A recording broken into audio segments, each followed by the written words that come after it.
అందరికీ నమస్కారం. శ్రీధర్ రాజు యూట్యూబ్ ఛానల్కి స్వాగతం. ఈ వీడియోలో మనం కర్ణాటక రాష్ట్రంలోని ఒకప్పటి విజయనగర సామ్రాజ్య రాజధాని అయిన హంపీలోని ప్రసిద్ధ విరూపాక్ష ఆలయాన్ని చూద్దాము. ఈ ఆలయంలో అద్భుత శిల్పకళతో పాటు శాస్త్రవేత్తలకు సైతం అంతుబట్టని ఎన్నో అద్భుతాలు కలవు. ఈ ఆలయం శివుడికి ప్రతిరూపమైన విరూపాక్షుడికి అంకితము చేయడమైనది. ఈ విరూపాక్ష ఆలయం క్రీస్తకం 7వ శతాబ్దంలో స్థాపించబడి అంచెలంచెలుగా అభివృద్ధి చెందినదని శాసనాల ద్వారా తెలుస్తున్నది. అంటే విజయనగర సామ్రాజ్య స్థాపన కన్నా చాలా కాలం ముందే ఈ ఆలయం కలదు. ప్రాచీన కాలము నాటి ఈ ఆలయము చాళుక్యులు, హొయసాలుల కాలంలో అనేక నిర్మాణాలు జరిగి విజయనగర రాజుల కాలంలో బాగా అభివృద్ధి చెందినది. క్రీస్తు శకం 1565లో జరిగిన తల్లికోట యుద్ధము తర్వాత సుమారు 6 నెలల కాలం పాటు బహుమనీ సుల్తానులచే విజయనగర సామ్రాజ్య రాజధాని అయిన హంపి ఒక క్రమ పద్ధతిలో ధ్వంసం చేయబడినప్పటికీ ఈ ఆలయానికి మాత్రం పెద్ద నష్టాన్ని కలిగించలేదు. హంపీలో కొన్ని వందల సంవత్సరాలుగా నిరంతరం పూజలు జరుపుకునే ఆలయము ఈ విరూపాక్ష ఆలయము.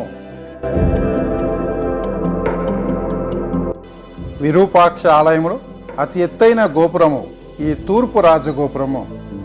ఇది విజయనగర రాజుల కాలంలో నిర్మించబడినది. సుమారు 165 అడుగుల ఎత్తును 11 అంతస్తులను కలిగి ఉన్నది.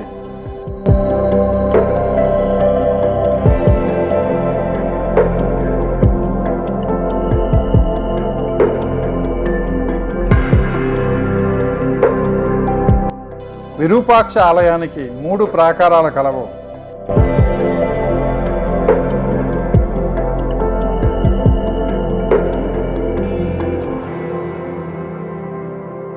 ఇది విజయనగర రాజుల యొక్క సింబలు.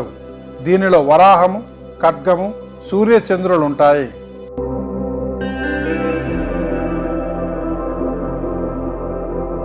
తూర్పు రాజగోపురం నుండి లోపలికి వెళ్ళగానే మొదటి ప్రాకారం స్తంభాలు లేకుండా ఆకాశం కనిపించేటట్లు ఉంటుంది.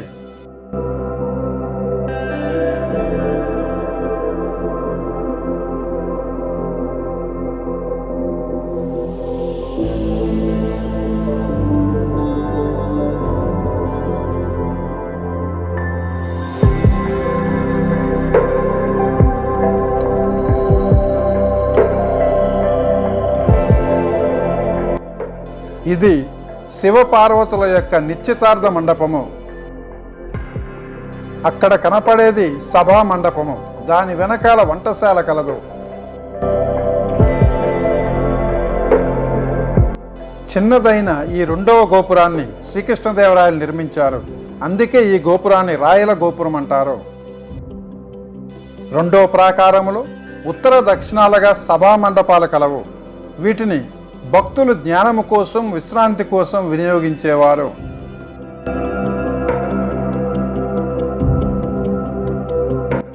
ఈ 2వ ఆవరణములో దీపస్తంభము, ఇష్టార్థి సిద్ధి లింగము, బలిపీఠము, ధ్వజస్తంభము మరియు 4 కాళ్ల మండపము కలదు.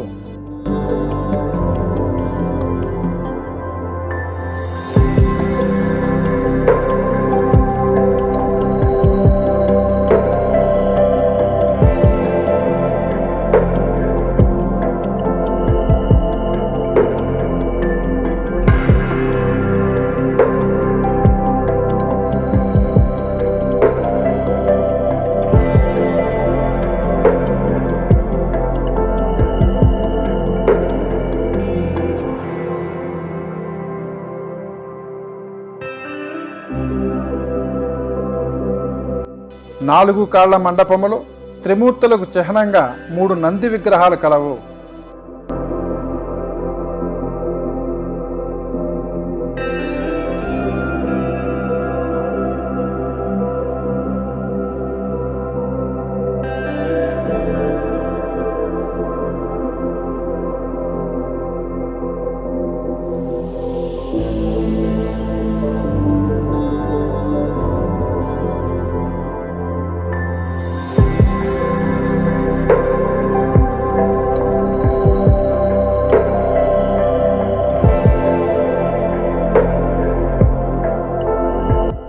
ఈ ప్రాకారంలో గర్భగుడి చుట్టూ ఉన్న వరండాలో ఇతర దేవతామూర్తులైన పాతాళ శివుడు, ముక్తి నరసింహుడు, మహిషాసుర మర్దిని, శ్రీ వెంకటేశ్వర స్వామి వంటి వారికి ఉపమందిరాలు కలవు.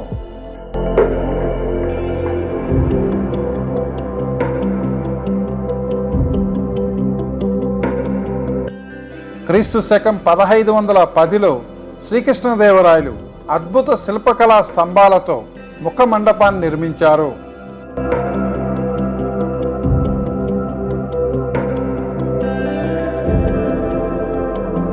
ఈ ముఖ మండపం ప్రక్కన నంది చిహ్నముతో ప్రాచీన తెలుగు భాషతో కూడిన శ్రీకృష్ణదేవరాయల యొక్క శిలాశాసనము కలదు.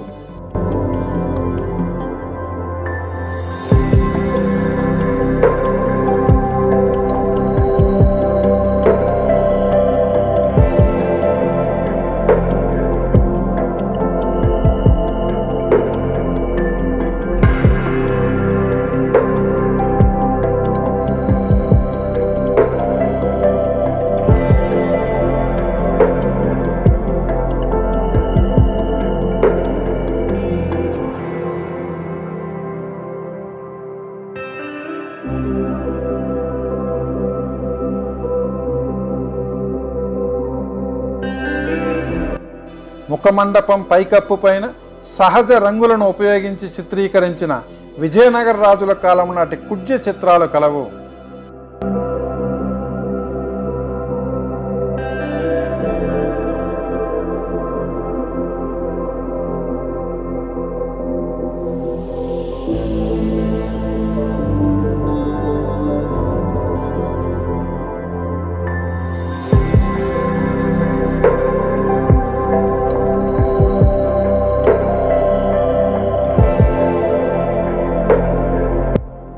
ఈ ముఖమండపం నుంచి గర్భగుడిలోకి దారి లేదు.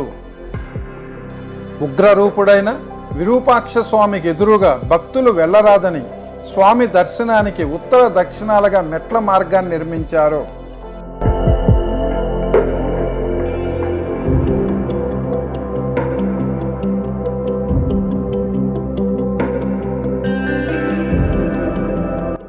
ఉత్సవాల సమయంలో స్వామివారు ధరించే బంగారు రత్న కిరీటాన్ని శ్రీకృష్ణదేవరాయలు చేయించారు.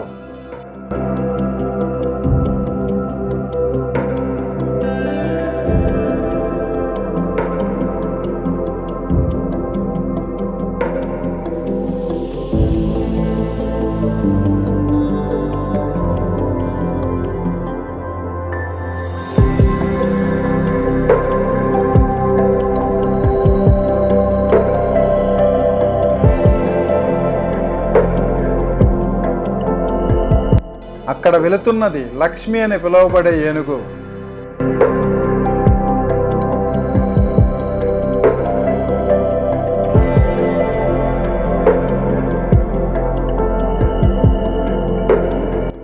ఈ దేవాలయ గర్భగుడిలో గల శివలింగము స్వయంభువలింగము.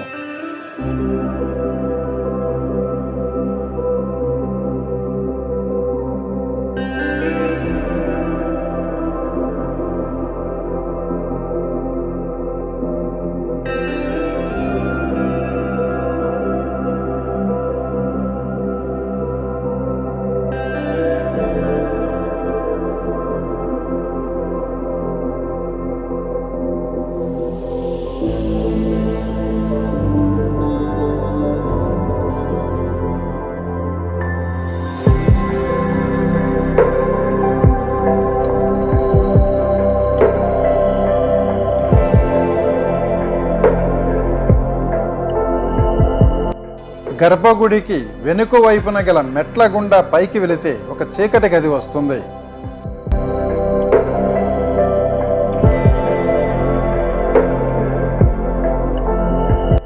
ఆ గదికి తూర్పు వైపున 7 అడుగుల ఎత్తులో గోడపైన ఒక రంధ్రం ఉన్నది. అందులో నుంచి చూస్తే తూర్పు గాలి గోపురం కనిపిస్తుంది. ఈ ఆలయములో గల విచిత్రం ఏమిటంటే ఆ రంధ్రం నుంచి వచ్చే వెలుతురు ఎదురుగా ఉన్న గోడ మీద పడుతుంది. ఆ గోడ పైన గాలి గోపురం యొక్క నీడ పడుతుంది. అది తలక్రిందులుగా పడుతుంది. ఇది ఎలా సాధ్యమో? మధ్యాహ్నం వరకు మామూలు నీడలాగా పడితే మధ్యాహ్నం పైన బంగారు రంగులో పడుతుంది. గోడకేమన్నా పెయింటింగ్ వేశారేమో అని కొంతమంది శాస్త్రవేత్తలు తెల్లని గుడ్డ పెట్టినా దానిపైన కూడా తలక్రిందులుగా గోపురం నీడ చాలా స్పష్టంగా పడింది. అక్కడ పడేది సూర్యకిరణాలు కాదు, వెలుగు మాత్రమే. కనుక బయట వెలుగు ఉంటే చాలు మనం ఈ విచిత్ర ప్రతిబింబాన్ని చూడవచ్చు. ప్రాచీనమైన ఈ ఆలయములోని ఈ అద్భుతము ఒకప్పటి మన శాస్త్రవేత్తల విజ్ఞానానికి నిదర్శనము.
ఇది ఉత్తర గోపురము. దీనిని కనకగిరి గోపురం అంటారు.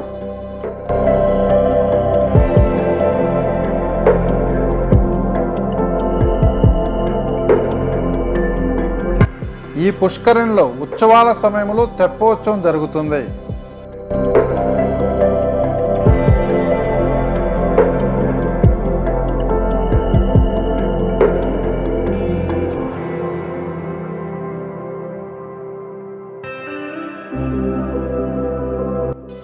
ఈ దారి పొడవున అనేక దేవతల మందిరాలు కలవు.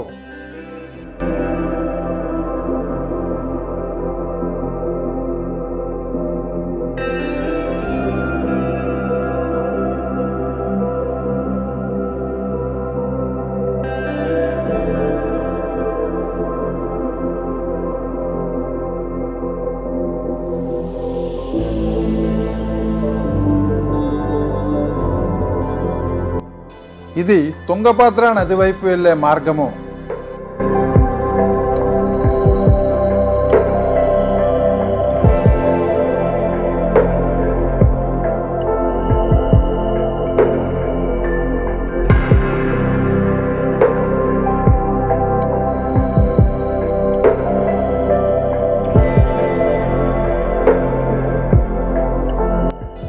వర్షాకాలము కనుక తుంగభద్ర నది నీరు ఉధృతంగా ప్రవహిస్తున్నది.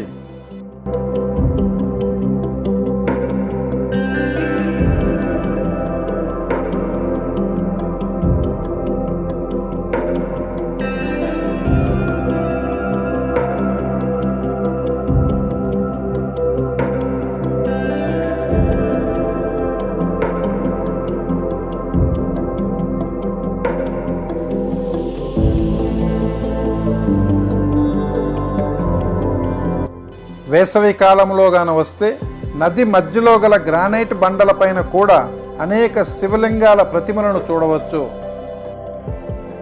చిన్న చిన్న తెప్పల ద్వారా అటూ ఇటూ వెళ్ళవచ్చు. ఈనాటి తుంగభద్ర నదిని ఒకప్పుడు పంపా నదిని పిలిచేవారు. పార్వతీమాతకు పంపాదేవి అని ఇంకొక పేరు ఉంది. అందుకే విరూపాక్షుడిని ఇక్కడ పంపాపతి అని కూడా పిలుస్తారు. తుంగభద్ర నది నుండి గ్రావిటేషనల్ ఫోర్సు పైన ఒక నీటి ప్రవాహము కాలువ ద్వారా ఆలయంలోనికి ప్రవేశించి వంటగదికి నీటిని అందించి బయట ప్రాకారము గుండా వెలుపలికి వెళుతుంది.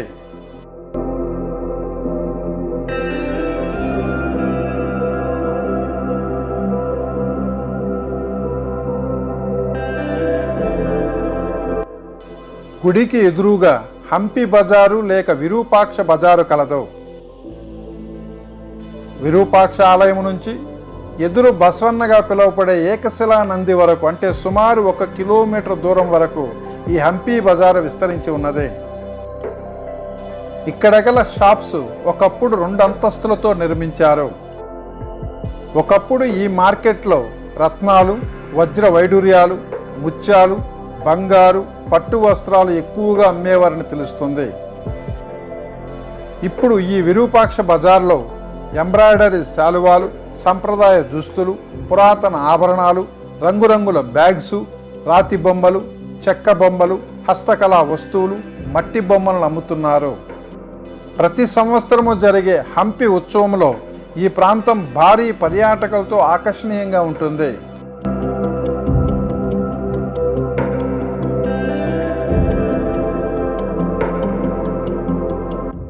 విరూపాక్ష ఆలయానికి ఎదురుగా తూర్పు దిశలో 1 కిలోమీటర్ దూరంలో ఎదురు బసవన్నగా పిలువబడే ఏకశిలా నంది యొక్క భారీ విగ్రహం కలదు.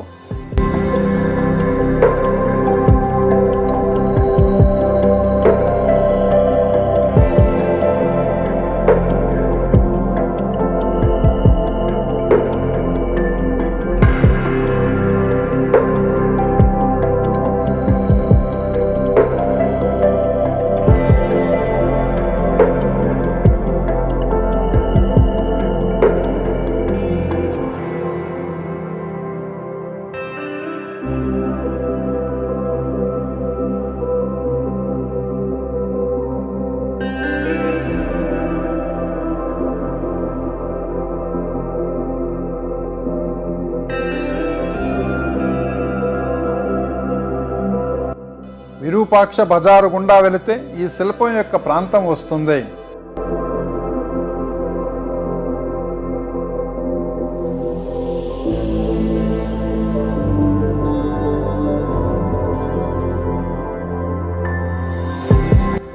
ఈ భారీ నంది విగ్రహం కూడా విజయనగర సామ్రాజ్య కాలం నాటిది. యుద్ధ కాలంలో ఈ విగ్రహానికి కూడా ఎటువంటి నష్టం జరగలేదు.